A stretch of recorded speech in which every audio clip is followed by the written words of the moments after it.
Hello there, Electus here, and welcome back to my channel. Today I'd like to talk about George Washington and the Constitution, more so focusing on the Constitution and the important role it plays in our lives and in our history. Hopefully illuminating while simultaneously advocating for our rights. I got a note, so I wrote a little bit of a lot, so stick with me, bear with me, okay? So 246 years ago, people gathered in candlelit rooms. Candlelit, I got a light right there. Candlelit rooms to prepare and discuss how it was they planned to gain/take independence from the King of England. Okay, but that's not where our story starts. 246 years, keep in mind, that's two old people and a half. You know what I'm saying? All right. So Americans started migrating north to North America as early as the 1600s. Although there was an expedition in like 1558, I read about that, but that was like 100 people just kind of starting out and exploring. Americans didn't start migrating to live there until the early 1600s, escaping religious persecution at the hands of the British Empire, aka the King of England. You know what I'm saying? So, settling in Jamestown in 1607, they would soon begin to migrate and form the 13 colonies, aka the United Colonies is what they referred to themselves as back then, all right? The United Colonies. 12 of the colonies had been founded by 1682.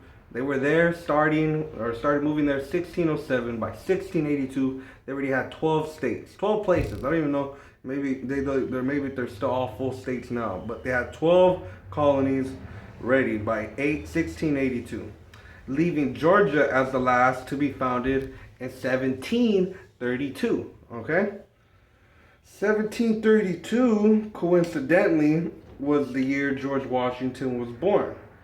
By 1752, 20 years later, a young 20-year-old George Washington was enlisted in the army. He himself enlisted, right? I think they all did that though back in the day at that age. But he enlisted at 20 years old in the army.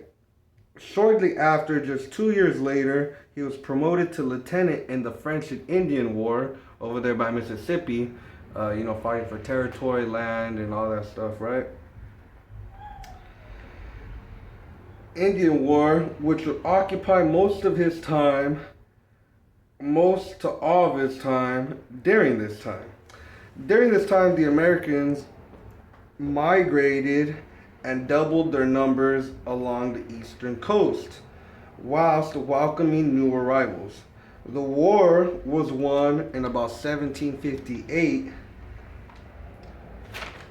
leaving a young George Washington to return home to his plantation. Yeah, he owned a plantation. Not that great of a guy, but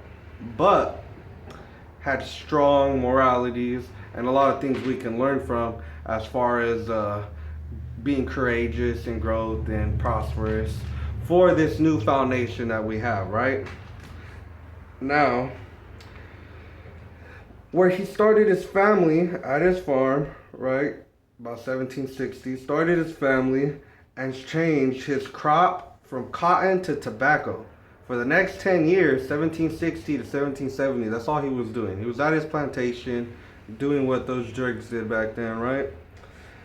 Now, in 1760, as far as the colonists go and what they were doing, there was already 1,500,000, I meant to say, colonists total amongst the colonies. All right? In total, out of the 12 colonies that were there, because it's only 1760, right? Oh, no, there's 13. All right, amongst those 13 colonies, there was 1,500,000 colonists total, all right? Well, only 10% of them lived in cities, which means 80% had their own plots of land that they farmed on, that they lived on, that they owned. Only 10% were in cities, okay?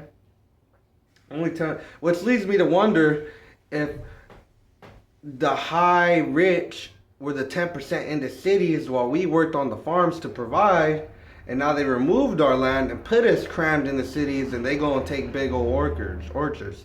That is opinionated. Maybe theory, whatever you want to call it, but that's not a fact right there. Anyways, the fact was 80% had their own land, 10% lived in city, which, okay, had their own plots of land farmed on. In 1764, the first two laws were passed by Britain. The Sugar Act, which meant you had to pay Britain to purchase any exported goods from any other countries, okay? Any other countries. That means that if you lived anywhere here and you didn't want to buy Britain's expensive shit over there, you had to pay Britain to buy something from, Canada. You got Russia and all these places over here. Portuguese, you got the rice, you got Mexicans. Whatever you wanted to do business with, you had to pay England for, due to the first law in 1764, right? The Sugar Act. They wanted some money. It was sweet toothing us, right?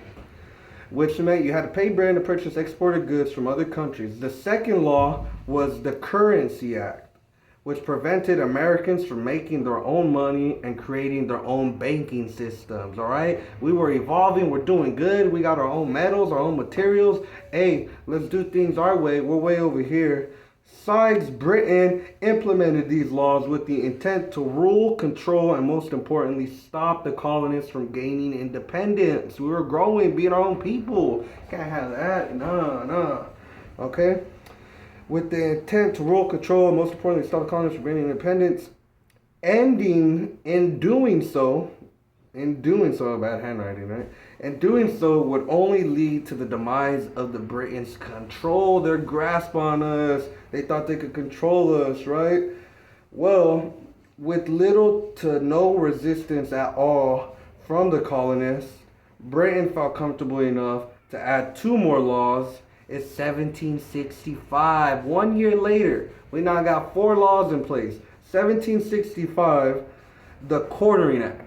All right, first law they put out, the Quartering Act, which forced the colonists to open their homes to the redcoats, the British soldiers, coming in stinky, taking over, eating your food, flirting with your wife, looking at your kids, all that weird shit, right? The second law implemented in 1765 was the Stamp Act, which taxed things like, the Stamp Act taxed things like businesses, legal documents, even dice or card games, like all the way. It trickled all the way down there, whatever I'm missing. But so you get an example. It went all the way to you playing cards on the streets, a red coat like, hey, give me some of that money. You can gamble, right? You can gamble, give me some of that money. So he could go and gamble with the drink, buy whores, whatever they did back then, right? So the same day, control to lead to protests, pardon me, such as, these laws enraged the colonists, which led to protests from liberty groups, liberty groups such as the Sons of Liberty, the Patriots, and the list continues, it goes on. They had a bunch of different names. That's only 2 I was finding real quick, right? So it made the colonists angry. They started forming their own protest groups, and colonists protested so much that the next year, 1776, right, people were enraged, not wanting to listen, all that bullshit. In 1766, Parliament took back the Stamp Act, right? They left the other law, where you had to let the redcoats stay, right? But they took back the Stamp Act because people were so mad at having to pay taxes. And that same day, Parliament repealed the Stamp Act. Hours, if not minutes later, issued a new law called the Declaratory Act, which binded American colonists to Britain's laws whatsoever, therefore meaning we had to listen to them no matter what, So they took away the law we didn't like and put in a new law saying we had to listen to all future laws, What kind of BS is that? American colonists continue to protest the Quartering Act, though. The Redcoat Act. They continue to protest it until an incident happened that led 8 colonists getting hurt. Some guy got hurt. He got in a fight with the Redcoat, didn't want to allow it. He got hurt. The court ordered that they pay compensation to these families that they have to go live in their homes, right? So everybody kind of settled down and calmed down, and was kind of cool with that one. The colonists would go on to protest many of the laws Parliament, aka Britain or the King of England, issued over the next 4 years with little to no incidents. Like, by incidents, I mean like big things happening, like the guy getting hurt, okay? Now, that is until 1770, a group of protesters known as the Sons of Liberty. There's no editing this. I'm sorry. I don't know how to edit. It's off a regular phone. Okay?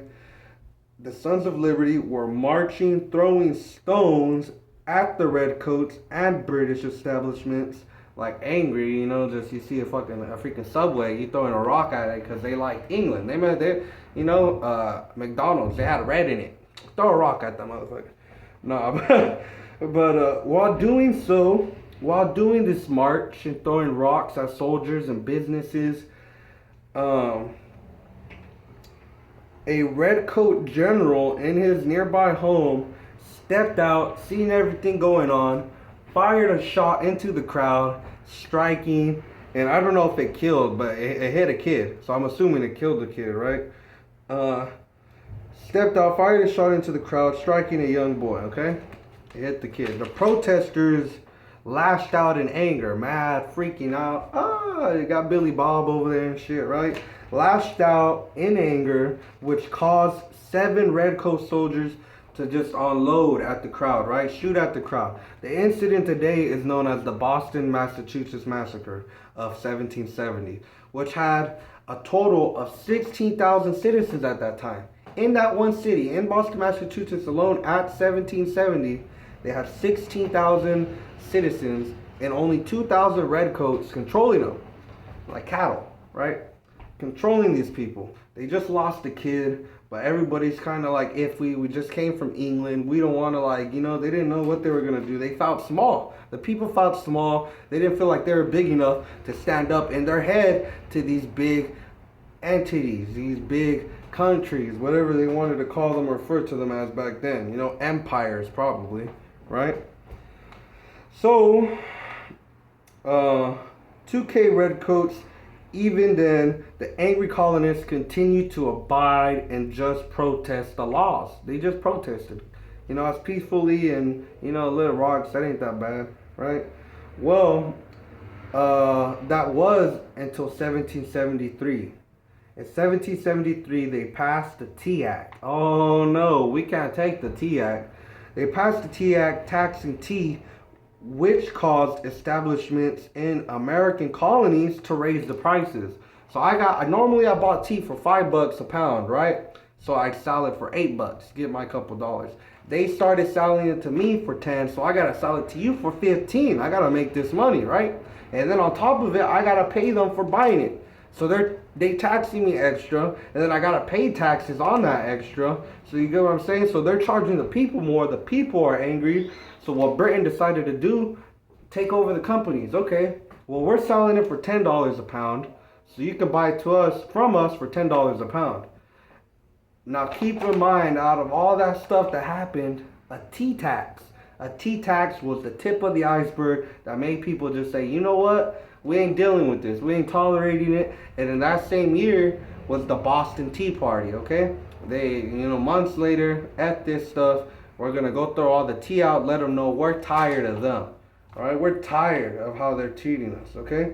They passed the Tea Act, taxing the tea, which caused establishments, blah, blah, blah, blah, blah, take control over them, which removed the middleman, forgot to say that, assuming that'd make things better, which only led to the Boston Tea Party that same year. Shortly after, 3 years later, 1776, the Declaration of Independence was written, and George Washington was called to lead in the war against England. This guy was at home for the past 10 years, and now it's like, hey, call to action, let's go, let's go. He's only like 28, almost 30 at this time, right? Probably late 30s. The Declaration of Independence was written, and George Washington was called to action against the war in the war against England. The Constitution wasn't written until 1787, ratified in 1788, and in operation since 1789. In closing, I say all this to relay a message of strength, unity, and to fight for what you love and believe in, as so many others before us once did and we've forgotten. The Constitution made us all equally and individually free, sovereign kings. We were kings under the Constitution. The Constitution protected us. Nobody could mess with us. You know what I mean? That's why they took the guns away. Because every time we seen a cop messing up, every time we seen someone doing something we didn't like, we stood up for that person. We've been taught to mind our business and not say nothing so we don't stick up for the next person. We're too afraid. 15 people watching one guy get beat up by 2 cops, 1 cop. We're too afraid to step in. Because they'll take your life away. They'll take your freedom away. They'll take your rights away. That's what the Constitution did. That's why older people aren't afraid of cops. Because they grew up in a time where cops had to ask to do stuff. Had to get permission to do things like this. You know, I plan, also, another video, new video. I plan to make food and give it to these in need. Those, I wrote those. I got bad handwriting. Those in need. If you'd like to be a part of that, you know, details in the description below. Like, follow, and subscribe. Thank you for bearing with me on this uncut, somewhat rough, drafted video I'm going to post. You know, it's like the 5th time, so can't really keep making these same mistakes. But I hope you appreciated what I taught you, how I taught you, and the perspective I gave you. I love you. I care about you. We're in this together. I'll give you one more look at my whiteboard because I worked hard on drawing these whole little states right there. I got the waves. I got a little boat right there. Georgia, South Carolina, North Carolina, Virginia, Pennsylvania, New York. You got Maine, New Hampshire, Rhode Island, Connecticut. All these places on our little boats. We came over and bought land, migrated our way here. And, you know, I'll get into detail probably about all that other stuff. But the relevant story here is that the Constitution and what it did for us, how all these people like us had to take their country and free themselves from the wicked oppressors. And it may be more difficult now because you like to associate the upper and higher powers as us, as one of us. Maybe just because they might call themselves American or not. But we didn't even know where they live. Half these people don't even live in America. So regardless of that point, like, subscribe, follow for more. Big things coming, boy. Thank you.